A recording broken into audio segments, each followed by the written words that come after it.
इचलकरंजीतील वाढत्या पाणीटंचाईच्या प्रश्नावरून शिवशाहू विकास आघाडी आणि महाविकास आघाडीच्या वतीनं आज भव्य जलपदयात्रेला सुरुवात करण्यात आली। आज सकाळी शहरातील गावभाग परिसरातील महादेव मंदिरात सुळकुड इथून आणलेलं पाणी आणि दुधाचा अभिषेक घालून या जलपदयात्रेला सुरुवात करण्यात आली। त्यानंतर ही यात्रा शहरातील विविध भागातून फिरत 21 किलोमीटरचा प्रवास करणार आहे। शहरातील अनेक भागांमध्ये गेल्या अनेक वर्षांपासून पाणी समस्येनं गंभीर स्वरूप धारण केलंय।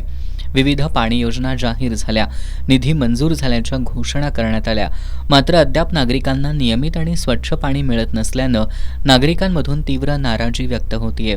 विशेषतः कृष्णा पाईपलाईनला वारंवार होणाऱ्या गळतीमुळे पाणी पुरवठा विस्कळीत होत असून शहरातील नागरिकांना मोठ्या गैरसोयींचा सामना करावा लागतोय।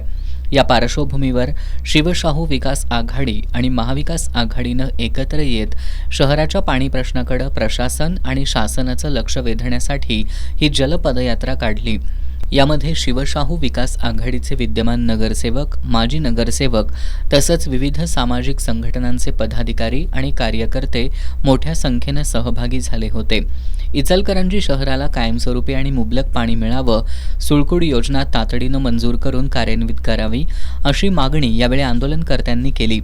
या जलपदयात्रेमुळे शहरातील पाणी प्रश्न पुन्हा एकदा ऐरणीवर आला असून शासन यावर काय भूमिका घेतंय याकडे आता नागरिकांचं लक्ष लागलंय।